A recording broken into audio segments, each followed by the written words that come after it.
Salut tout le monde, j'espère que tout le monde va vraiment très bien. Moi c'est exactement ça. Je sais, ça fait énormément de temps que j'ai pas fait de vidéo, que j'ai pas produit sur YouTube. Il y a plusieurs raisons à cela. Déjà la première, c'est que j'ai repris l'école, donc je suis dans une école qui est vraiment très loin de chez moi. Donc j'ai un appartement là-bas, donc je suis jamais chez moi 2 jours le week-end et c'est vraiment court pour tourner quelque chose de potable. Ensuite c'est parce qu'il y a la dernière course de l'année. Pour moi c'est Salbris qui est donc ce week-end là, donc c'est vraiment la course pour tout terminer les machines. La mienne, ma perso, ma mob, elle est chez mon préparateur, mais autrement je prépare la moto de mon meilleur pote. Donc c'est une 50 All Day en fait qui est faite pour aller faire de la piste là-bas. Donc il y a eu énormément de taf dessus, régler les problèmes de direction, freiner toutes les vis et mettre un récupérateur de fluide pour la boîte, le liquide de refroidissement et l'essence. Maintenant un gros problème se pose, c'est que j'avais promis une vidéo sur Salbris mais que on est prêt, on va être prêt, mais c'est pas sûr qu'on y aille à cause du temps. Car oui, ils annoncent énormément de pluie ce week-end. Donc qui dit pluie dit nous on roule pas, donc aucune utilité de se présenter sur l'événement, ce qui est vraiment dommage pour nous. Maintenant, ce que je vous propose, c'est d'essayer de retrouver un petit cycle comme il y avait avant. Donc là, on va repartir sur ma MRT. En gros, j'ai carrément explosé mon allumage. Je vous montre ça tout de suite. Voilà comment ça se présente. J'ai démonté ça hors caméra parce que j'étais pas sûr de la panne. J'avais des petits doutes et je l'ai trouvé. En fait, sur la platine d'allumage d'AM6, il y a 3 boulons. La faute à pas de chance, j'imagine. Il y a un des 3 qui s'est desserré, il est passé autour de tout ça et résultat, ça m'a fait une gorge dans mon capteur ici qui m'a sectionné le fil à l'intérieur. Donc il n'y a plus de jus à l'allumage en fait. Pour ce soir, parce que ouais, il est vraiment tard, le programme, nous, c'est de se remonter le nouveau, donc que j'ai été acheté d'occasion, il est comme neuf. C'est exactement le même, il y a juste à le remonter et puis après on se fait démarrer ça. Avant de commencer la mécanique, je tenais à ajouter que pour la mobilette, la AV88 bleue que je suis en train de refaire, donc ça avance. Pour l'instant, j'ai reçu toutes les pièces de sablage. On va se retrouver début du mois prochain pour commencer le polissage et le rattrapage des chromes des pièces, pour tout le nettoyage bien sûr du sable qui va rester, pour la mise en après et la peinture, et puis au fur et à mesure le remontage de la mob.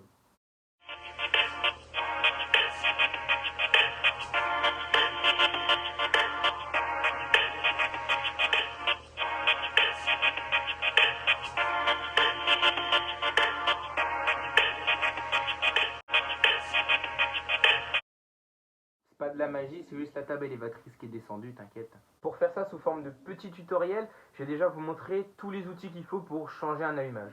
Pour commencer le démontage, il vous faudra, dans mon cas, c'est une clé à choc, un truc basique qui fait le travail.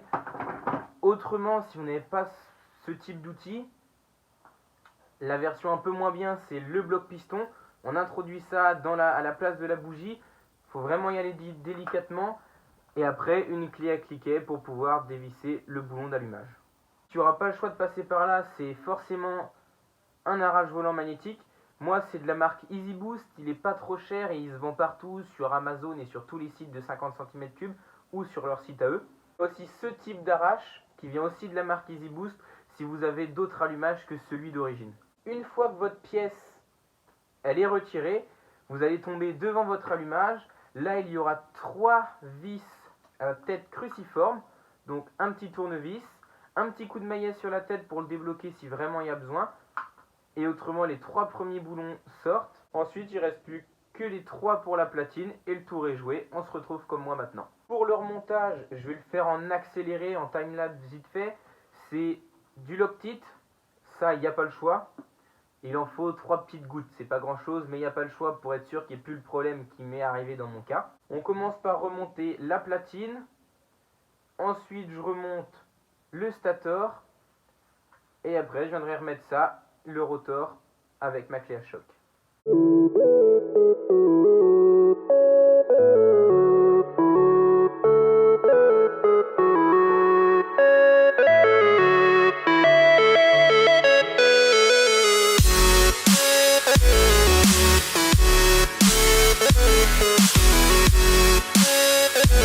Voilà pour le remontage de la platine et du stator. Maintenant, je tenais à dire aussi pour le calage des allumages d'origine, ça peut se modifier un tout petit peu en fait avec la platine qui est réglable, qui a un petit jeu de réglage.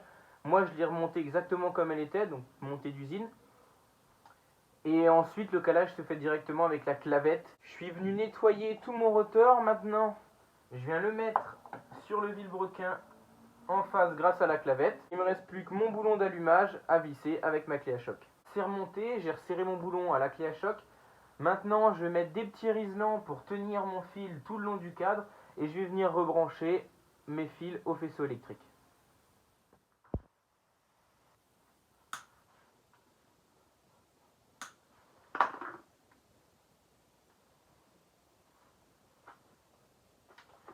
Et voilà, maintenant je rebranche tout ça.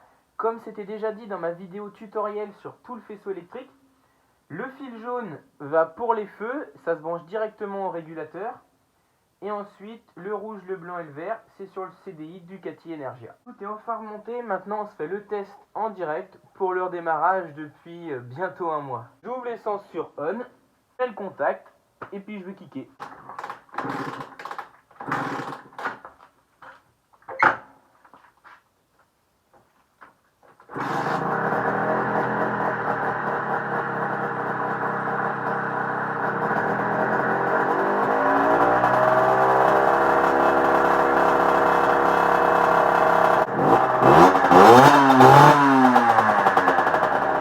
Voilà un problème bien embêtant pour moi qui est réparé en gros une demi-heure top chrono. Maintenant, je vais te montrer pour le règlement de salerie, tant qu'à avoir la moto sous les mains, ce qu'il faut exactement faire comme aménagement sur une moto qui sert, on va dire, pour rouler sur la route, pour pouvoir aller faire de la piste, comme par exemple à Salbris. Pour faire simple, il ne faut pas grand chose, il faut une moto qui n'ait pas été modifiée au niveau du châssis, de la fourche, du bras oscillant, de la suspension. Il n'y a pas le droit d'être en rigide, il n'y a pas le droit d'avoir de pièces découpées. Ensuite, il faut une moto qui soit présentée propre, donc sans bouts de ferraille qui dépassent dans tous les sens, des choses qui traînent, des fils qui pendouillent. Voilà, juste propre. Après, comme aménagement pour le règlement pur, il faut ce qu'on appelle freiner les vis.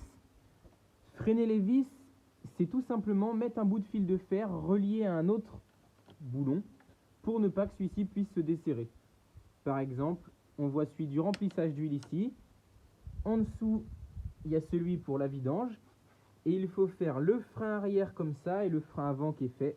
Il faut faire un système de récupération des trop-pleins. Dans notre cas, c'est un petit doseur d'huile qu'on a branché avec le trop-plein de boîte, le trop-plein de la cuve de carburateur et le trop-plein du radiateur. Et pour terminer, sur le poste de pilotage, il faudra un coupe-circuit dans ce type-là ou d'autres types, mais un coupe-contact qui se tient sur son corps ou sur le poignet en cas de chute. Si je vous ai montré ça, c'est pour vraiment montrer au plus grand nombre que c'est possible d'aller rouler sur des circuits ou sur des événements de 50 cm3 sans forcément avoir la grosse préparation, le châssis rabaissé et tout ça. Avec une machine qui roule sur la route au quotidien, tu peux largement, avec quelques petites modifications pour le règlement, aller te faire plaisir pour très peu et vraiment rouler et apprendre à connaître ta machine. Dans notre cas, pour la configuration de ce moteur, c'est un vieux cylindre qui a bientôt 3 ans et demi ou 4 ans. C'est un 75 cc de la marque MVT qui a été repris au niveau des diacs, du plot de culasse. Ensuite, dans le bas moteur, c'est un Villebrequin de la marque Barricade Piste avec un embrayage Most, une transmission primaire et une boîte d'origine AM6. En allumage, c'est un MVT-DD, la valeur sûre qui fonctionne bien et qui a les feux au quotidien pour rouler sur la route. Et à l'admission, c'est un filtre à air qui est aussi obligatoire sur les événements. Un carburateur de 28 mm de la marque Sunward, un carburateur stock qui n'a pas été retravaillé. Une pipe de la marque MVT en sortie ronde et des clapets Twin Vulcan Flow pour ne pas avoir de préparation et un rendement optimal dans ton moteur. Et pour terminer la configuration de toute sa moto, le pot d'échappement. Un pot d'échappement de la marque KRD, c'est une réplique exacte de la marque MVT. Un pot qui à mon goût fonctionne vraiment bien avec sa moto, un petit cylindre bas de gamme avec un petit pot, ça va franchement très très bien. On est maintenant à la fin de cette vidéo, donc dans la prochaine j'espère pouvoir être sur le remontage de la mobilette AV88 bleu, ou alors si possible sur une présentation des machines de la team à Salbris, ou directement chez mon préparateur. On verra ça dans la prochaine vidéo. Allez, à plus YouTube, prends soin de ta moto, on se retrouve à la prochaine vidéo.